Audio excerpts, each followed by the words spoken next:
Ayub 10 ayat 9 ya.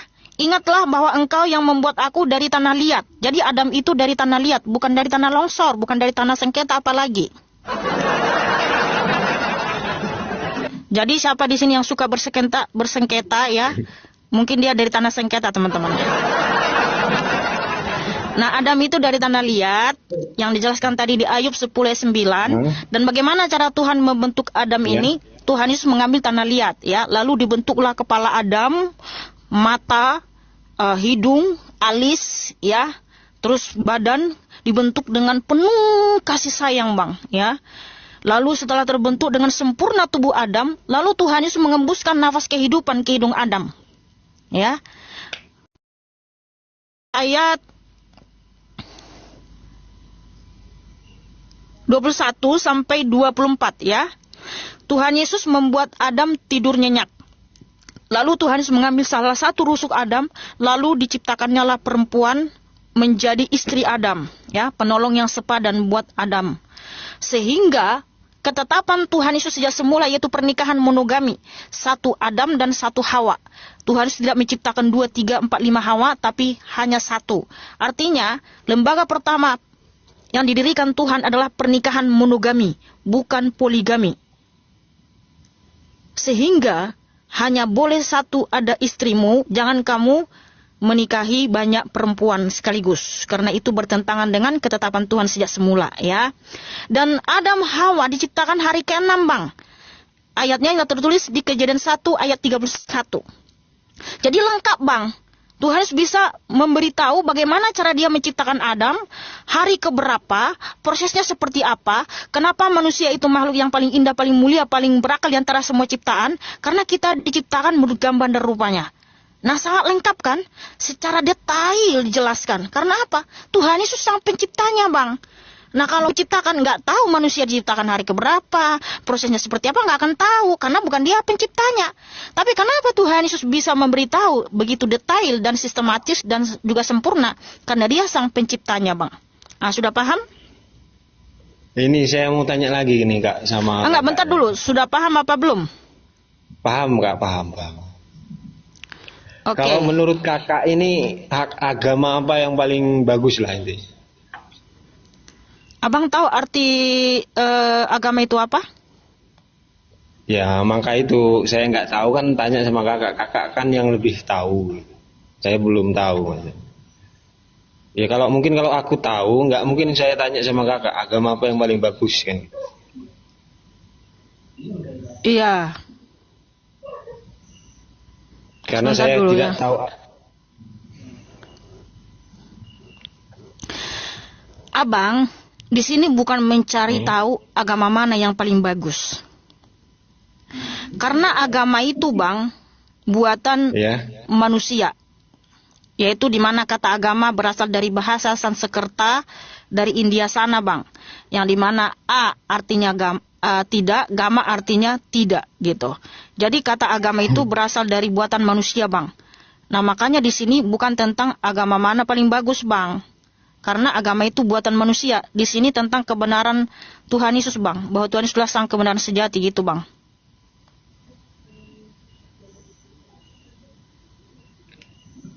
Kayak gitu jadi, Kak? Iya. Oh. Jadi yang benar itu adalah Tuhan Yesus. Karena hanya Tuhan Yesus yang berfirman dengan tegas. Di Yohanes 14 ayat 6. Akulah sang jalan, sang kebenaran, dan sang hidup. Tidak ada seorang pun yang datang kepada Bapa kalau tidak melalui aku. Sekiranya kamu mengenal aku, pasti kamu juga mengenal Bapakku. Sekarang ini kamu telah melihat dia. Sekarang ini kamu telah mengenal dia dan telah melihat dia. Nah, artinya di situ Tuhan Yesuslah kerajaan surga itu. Ya, kerajaan surga itu adalah tahtanya atau miliknya Tuhan Yesus. Sehingga tidak ada seorang pun yang bisa masuk kerajaan surga tanpa melalui Tuhan Yesus. Dan hanya Tuhan Yesus yang berkata dengan tegas, Bang, dialah kebenaran sejati. Tidak ada siapapun yang berkata dengan seperti itu atau berfirman tegas seperti itu selain Tuhan Yesus, Bang. Kakak anak Tuhan, anak ini kan apa? Anak Tuhan kan? Oke, iya betul sekali. Ya, kakak anak Tuhan. Kira-kira kalau Tuhan kan maha benar kan Kak ya? Iya betul. Tuhan Yesus maha benar. Ya, kira-kira kakak tuh maha benar apa maha gimana ini? Saya ingin tanya sama kakak. Siapa? Saya bukan maha benar, Bang. Saya dibenarkan oleh Tuhan Yesus. Yang maha benar itu hanya Tuhan Yesus, abangku. Sudah paham?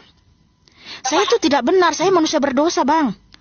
Saya itu manusia yang bengkok, makanya saya datang kepada Sang Juru Selamat agar saya diluruskan, agar saya dibenarkan. Makanya kebenaran sejati itu hanya dalam Tuhan Yesus. Supaya kamu hidup dalam kebenaran, maka harus datang kepada Sang Juru Selamat, itu Tuhan Yesus, Bang, Sang kebenaran sejati itu.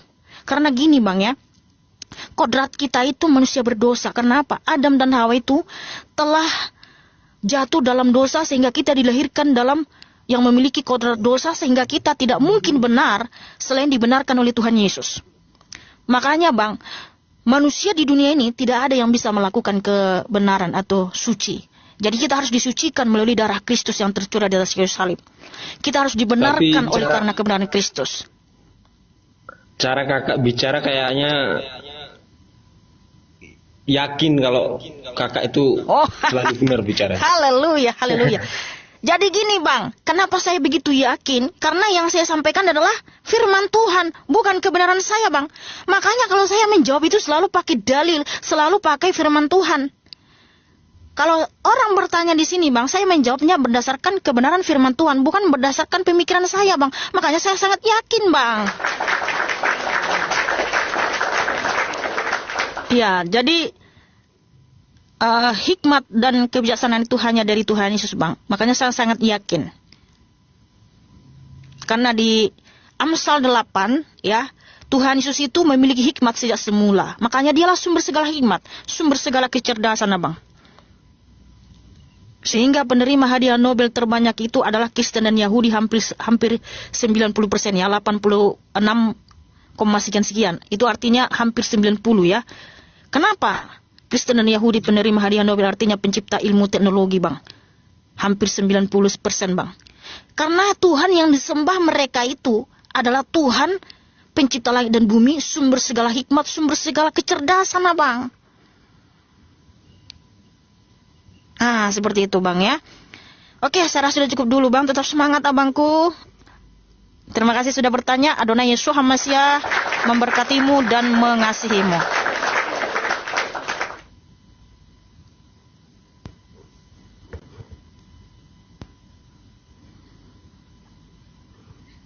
Selamat malam Abang. Abang Obi. Abang Obi, apakah bersedia membuka kamera? Iya.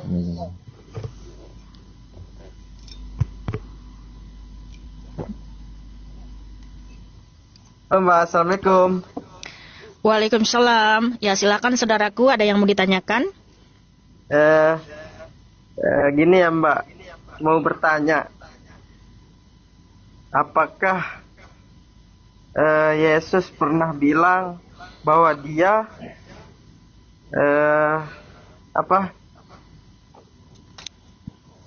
Yesus kan pernah bilang ikuti aku. Apakah dia pernah bilang untuk disembah? Itu Mbak. Tuhan Yesus justru mengajak kita harus datang kepadanya. Matius 11 ayat 28. Marilah kepadaku, hai kamu yang letih lesu dan berbeban berat, aku akan memberi kelegaan kepadamu. Tuhan Yesus berfirman ya, ikutlah aku. Nih, saya tunjukkan dulu ayatnya Bang. Apakah dia pernah bilang sembahlah aku? Bukan ikuti aku ya. Mbak, ikutlah dia artinya harus mengikuti dia semuanya Bang. Taat dan setia kepada perintahnya. Gini. Ya. Oke. Ya silakan Mbak. Jadi gini saudaraku, Tuhan yang sejati itu nggak perlu harus bilang gini, akulah Tuhan, sembahlah aku. Itu justru Tuhan bohong-bohongan Bang. Kayak gini presiden Bang, kan Bang, kayak presiden Bang. Akulah presiden, hormati aku. Akulah presiden. Pernah nggak presiden bilang gitu? Enggak. Tanpa dia bilang gitu pun kita tahu dia presiden yang harus kita hormati. Paham? Iya. Tuhan Yesus makanya tidak pernah dari Kejadian sampai Wahyu menyatakan, akulah Tuhan, sembahlah aku. Karena yang ngomong gitu Tuhan bohong-bohongan alias Lucifer, iblis. Tetapi Tuhan Yesus menyatakan begini, saudaraku, ya. Akulah Tuhan Allahmu, jangan menyembah Allah-Allah lain di hadapanku. Yeskiel 29, ya, nih. Oke, ya.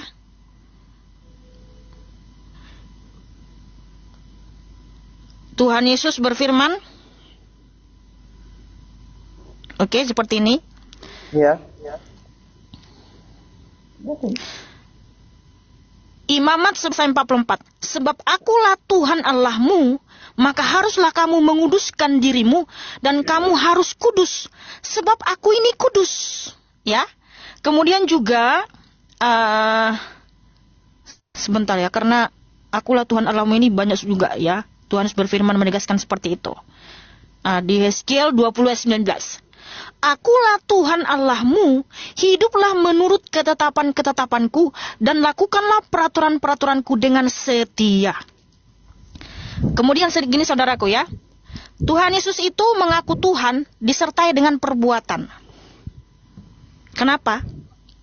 Kalau hanya ngaku-ngaku, akulah Tuhan, aku bisa berbuat begini, tapi nggak ada bukti, itu namanya penipu, Bang. Satu lagi. Sebentar dulu Bang, sedikit lagi Bang. Karena saya harus tunjukkan nih datanya Bang ya. Iya. Di perjanjian lama, Tuhan berfirman, dialah yang bisa meredakan gelombang-gelombang laut atau angin badai Bang. Ya, Mazmur 65 ayat 7. Mazmur 89 ayat 9 Bang. Ini kita baca dulu ayatnya ya. Yang bisa meredakan angin badai dan gelombang-gelombang laut itu Bang, badai itu Bang, itu hanya Tuhan sampai cipta Bang ya. Nah, Mazmur 65 ayat 7 firman Tuhan tertulis, Engkau yang meredakan deru lautan, deru gelombang-gelombangnya dan kegemparan bangsa-bangsa ya. Artinya dialah yang bisa meredakan angin ribut, angin badai Bang ya. Mazmur 89 juga Bang, ini dengar ya Bang.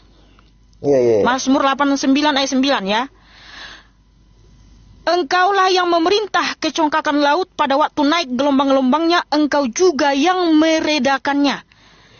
Itu dibuktikan Bang. Oke, dibuktikan di mana? Kita baca Matius 8 ayat 23 sampai 27 Bang. Matius 27.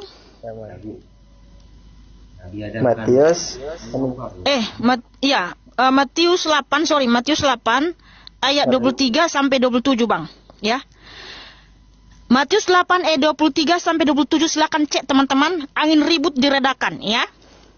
Lalu Yesus naik ke dalam perahu dan murid-muridnya pun mengikutinya.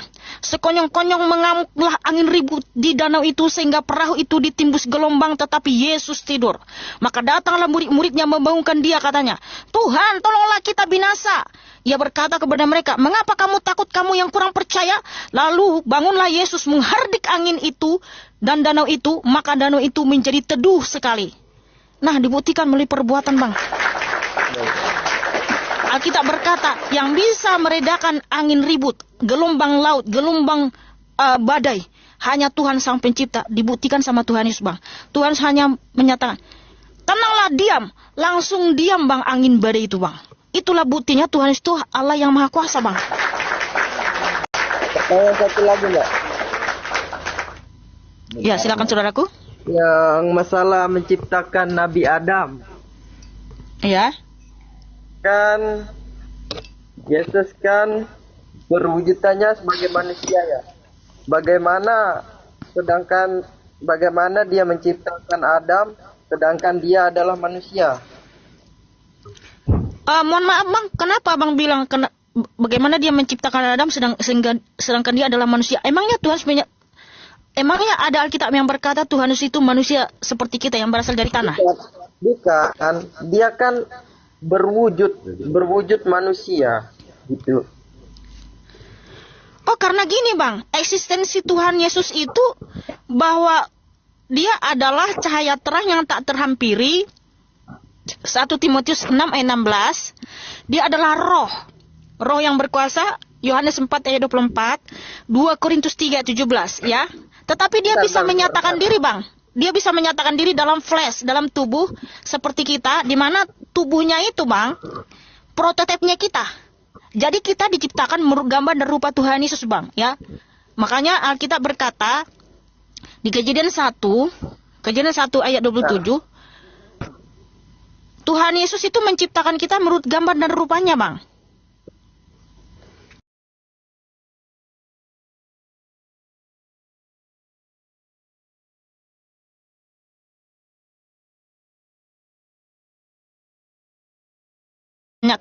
Ada nggak jawaban di dalam agamamu? Kenapa manusia itu makhluk yang paling indah, paling mulia, paling berakal di antara semua ciptaan? Apa nih berarti? Apa, Mak? Kenapa manusia ini adalah makhluk yang paling indah, paling mulia, paling berakal di antara semua ciptaan?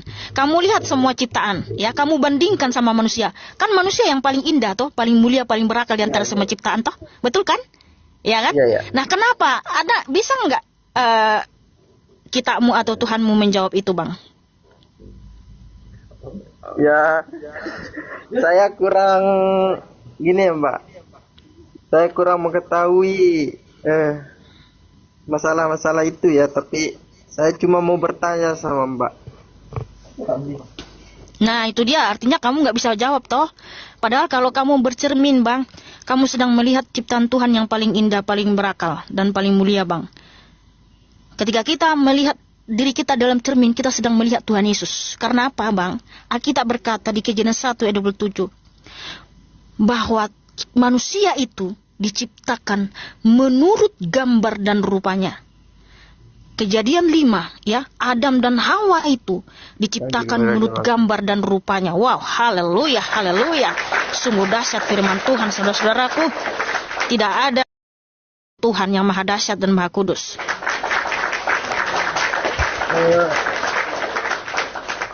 Berarti kita ini cerminan dari prototipnya kita itu Tuhan Yesus, Bang. Makanya manusia ini adalah makhluk yang paling indah, paling mulia, paling berakal di antara semua ciptaan, abangku. Seperti Yesus gitu. Misalnya. Iya, kita seperti Tuhan Yesus, bukan Tuhan Yesus yang menjadi seperti kita. Jadi makanya sifat kita itu pun harus seperti Tuhan, yaitu kudus. Makanya tadi Tuhan Yesus menyatakan apa? Bukan berarti kita menyatakan diri sama Tuhan, enggak ya? Bukan sama dengan Tuhan, enggak. Makanya Tuhan menyatakan, ya, Akulah Tuhan Allahmu, hiduplah kudus di hadapanku karena aku kudus. Makanya sifat kita itu, Bang, harus karakter Kristus, Bang. Ya, dirimu itu harus dipenuhi dengan karakter-karakter ilahi, bukan karakter-karakter iblis, Bang. Tepuk tangan dong, ya. Karena Tuhan berfirman di Imamat 11 ayat 14, Bang. Imamat 11 ayat 44. Sebab akulah Tuhan Allahmu, maka kamu harus menguduskan dirimu, dan haruslah kamu kudus sebab aku ini kudus. Jadi karakter kita, Bang, harus dalam kekudusan. Makanya karakter kita itu harus karakter Kristus. Karakter Kristus itu apa, Bang? Kudus, suci, mulia, ya, taat, setia, tidak mau ingkar janji. Makanya, Bang, jangan suka ingkar janji, Bang. Kalau kamu berjanji, tepati janjimu, Bang, ya. Jangan seperti lagu, Bang, ya. Jangan seperti lagu yang lagu apa itu, Bang? Kau yang berjanji, kau yang mengingkari. Asik. Sama-sama, Pak. Di agama saya juga gitu sih. Oh, di agamamu seperti itu? Iya. Oh, emangnya pernah Tuhanmu berkata, Akulah Tuhan Allahmu, kuduslah kamu sebab aku kudus. Di mana tertulis? Kudus, nggak ada kudus. Terus kenapa kamu bilang sama? Cemana lah, Bang, ini? Nilai salah. Loh, tadi kan kamu yang bilang sama juga di agama kami. Lalu saya pertanyakan, emangnya di mana tertulis Tuhanmu berkata, Akulah Tuhanmu, kuduslah kamu sebab aku kudus? Ayo, di mana tertulis? Tidak, masalah dilarangnya, Mbak. Kita juga dilarang, kita janji gitu. Di mana tertulis? Jangan sama-samakan, saudaraku. Itu namanya suka copy paste itu nyontek namanya. Kalau kamu selalu sama-samakan, ketika saya menjelaskan dibilang ya sama kami gitu. Suka kali kalian seperti itu loh.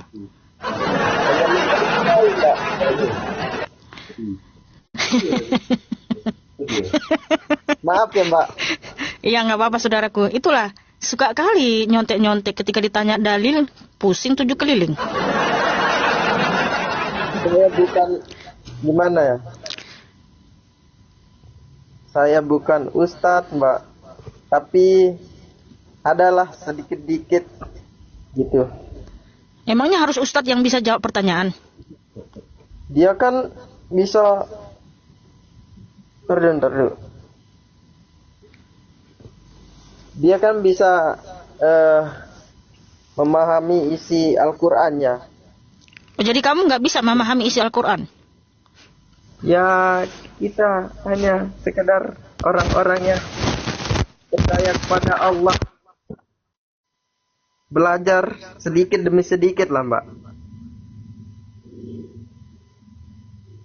Ya sudahlah Bang, kalau gitu, kalau di kekristenan itu, anak-anak Tuhan Yesus itu harus belajar sungguh-sungguh ya. Sungguh-sungguh belajar dan mencari wajah Tuhan Yesus, agar ketika ada yang bertanya tentang iman kami harus bisa menjawab. Oke.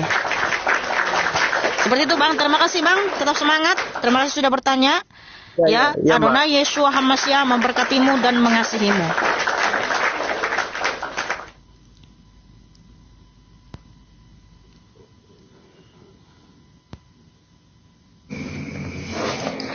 Selamat malam Laga. Selamat malam. Apakah saudara bersedia membuka kamera? Bersedia. Ya, silakan saudaraku. Ya, teman-teman Kristen, mohon tappingannya yang positif dan membangun ya. Kata-kata yang indah, kata-kata yang manis untuk dibaca, sehingga yang membacanya pun beroleh kasih karunia serta memuji memuliakan Tuhan Yesus. Oke, silakan saudaraku. Abang Laga, apa yang mau ditanyakan?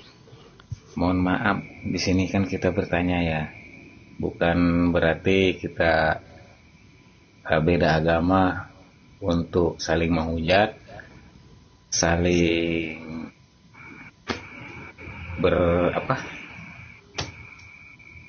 beramsumsi yang enggak, bukan begitu maksud saya. Jadi Iya, Bang. saya ingin bertanya begini. Nabi Isa Al-Masih bagi kami umat Islam, ya, itu Nabi. Tapi dia tidak semerta-merta datang ke dunia ini dengan sendirinya. Dia dilahirkan dengan kekuasaan Allah. Ada seorang ibu yang melahirkan. Dia tidak juga semerta-merta besar begitu saja, tapi dia disusui. Saya ingin bertanya kepada Mbak, tolong dijawab. Ibunya, siapa yang menciptakan ibunya? Apa kok anaknya sendiri sebagai nabi atau Tuhan? Sungguh sangat saya bilang ini? Sungguh sangat tidak punya etika ya. Laga ini abang Laga ini ustadz bukan? Bukan, orang biasa. Orang biasa ya. Orang bodoh. Teman-teman, cobalah kalian singkapi narasi dia tentang Nabi Isa. Nah, padahal Nabi Isa itu nabinya sendiri loh. Tapi dia tidak punya etika di sini mempertanyakannya kepada saya. Sebentar dulu, jangan dipotong dulu. Tadi waktu abang bicara saya nggak potong loh. Oke, silakan. Itulah nggak punya etika abang ini ya. Abang harus tahu dan abang harus sadar sesadar-sadarnya Tuhan Yesus bukanlah Nabi Isa. Makanya saya sekarang yang bertanya. Abang kan menyampaikan Nabi Isa di sini. Sekarang saya tanya Bang, Nabi Isa itu sekarang ada di mana? Karena Nabi Isa ini bukan Nabi saya, bukan Tuhan saya, bukan siapa-siapa saya. Saya nggak percaya Nabi Isa yang ada dalam kitabmu Bang. Tapi karena abang yang membawakan narasi tentang Nabi Isa, jangan tanya sama saya. Dan saya akan bertanya balik, Nabi Isa ini sekarang ada di mana Bang?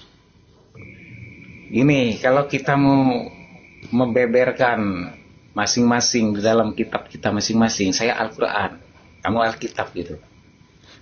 Tadi kan abang membawa narasi tentang Nabi Isa. Abang tahu nggak Nabi Isa itu ada di kitabmu, bukan di kitab saya? Isa Al-Masih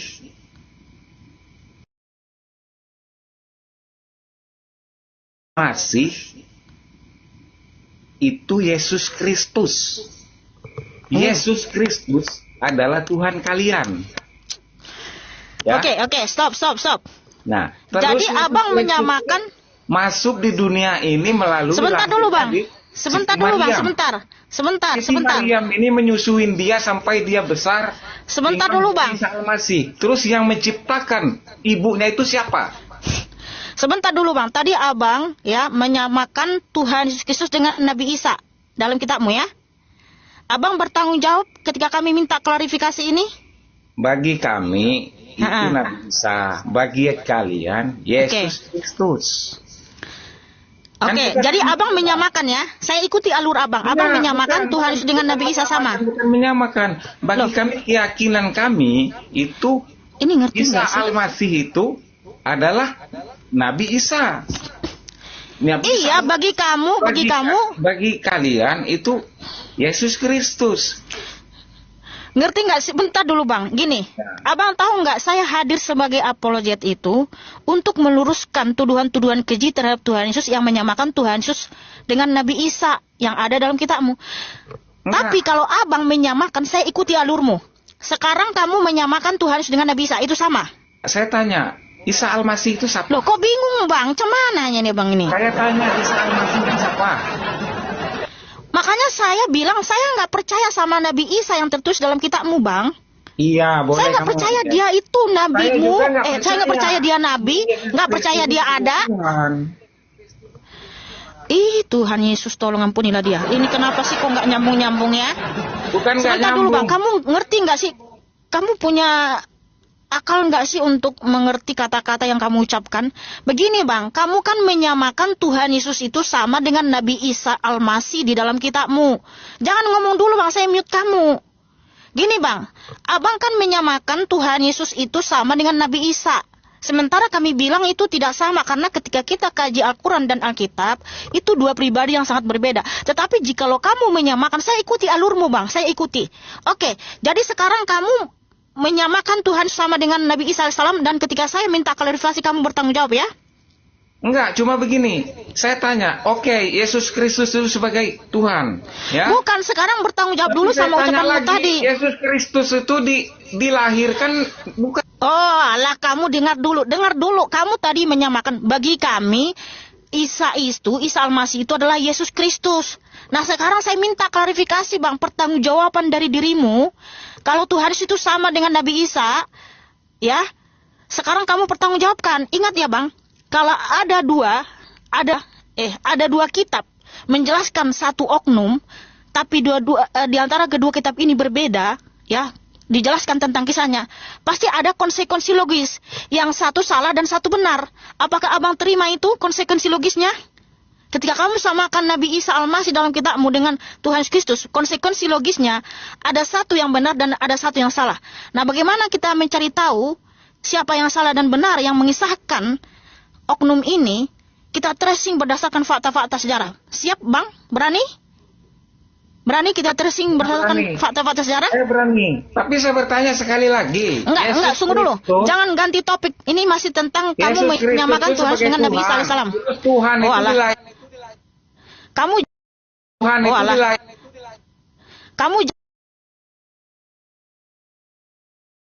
Kamu jangan kemana-mana dulu, jangan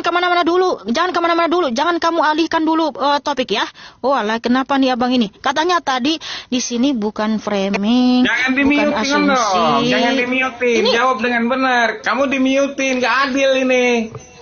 karena kamu sudah mau ganti topik sementara kita Bukan masih topik, tentang ketika jawab. kamu samakan Tuhan Yesus Kamu dengan Nabi Isa alaihissalam. Oh alah, ini kenapa nih orang? Kamu kan bertanya kepada umat Oke. Muslim. Ya? Sebentar Salah dulu bang, sendiri, kamu dengar kan? nggak? Sebentar. Kamu ngerti nggak aturan dalam diskusi ya? Bertanggung jawab dulu tentang apa yang kamu narasikan. Kamu menyamakan Tuhan dengan Nabi Isa alaihissalam dan kamu harus terima konsekuensi logis, ya. Nah, oke, kita tracing berdasarkan fakta-fakta sejarah. Saya ikuti alurmu menyamakan Tuhan Yesus Kristus sama dengan Nabi Isa, ya. Nah, di dalam Alkitab fakta-fakta sejarah tentang Tuhan Yesus itu jelas, ya. Dalam Alkitab ketika Tuhan Yesus datang ke dunia melalui Bunda Maria melahirkan bayi Yesus Kristus itu di Bethlehem, ya. Yaitu, nih saya tunjukkan ayatnya dulu, nanti baru giliran kamu bicara Bang ya. Bentar dulu, jangan dibuka. Ya. Nah, Bunda Maria melahirkan kenosisnya Tuhan Yesus itu, yaitu di Bethlehem, di Efrata, di Migdal Eder yang tertulis di Matius 2 ayat 1. Ya. Sesudah Yesus dilahirkan di Bethlehem, di tanah Judea. Kemudian sesuai nubuatan Mika 4 ayat 8, ya. Mika 4 ayat 8 saya bacakan dulu Bang. Mika 4 ayat 8. Mika 4 ayat 8 ya. Mika 4 ayat 8. Dan engkau hai menara kawanan domba, hai bukit putri Sion, kepadamu akan datang dan akan kembali pemerintahan yang dahulu, kerajaan atas putri Yerusalem. Jadi Tuhan Yesus Kristus itu kenosisnya dilahirkan di Bethlehem, di tanah Judea, yaitu di menara kawanan domba di Migdal Eder. Dan sampai sekarang tempat kelahiran Tuhan Yesus masih dilestarikan, yaitu di Yerusalem sana ya. Nah sekarang Bang, kalau memang Nabi Isamu itu ya ada fakta sejarahnya, di mana Nabi Isamu dilahirkan Bang? Silakan. Di negara mana? Saya nggak mau bertanya di negara mana, karena saya kayak punya di negara mana Bang? Kalau kamu kan gini, sebentar dulu Bang. Enggak. Kamu kan nyamakan Tuhan Yesus sama dengan Nabi Isa alaihissalam. Nah, berdasarkan fakta sejarah, Tuhan Yesus itu kenosisnya dilahirkan di Bethlehem di tanah Judea, Matius 2 ayat 1, dan di menara kawanan domba atau Migdal Eder di Mika 4 ayat 8. Nah, kalau itu sama dengan Nabi Isa, sekarang Nabi Isamu dilahirkan di mana? Apakah juga di Bethlehem, di tanah Judea, di Migdal Eder? Adakah tertulis dalam kitabmu? Silakan Bang, tunjukkan. Oh, kabur. Makanya Bang, jangan nyamakan Tuhan Yesus dengan Nabi Isa. Ketika ditanya Bang, pusing 7 keliling. Nggak sanggup kau Bang ya.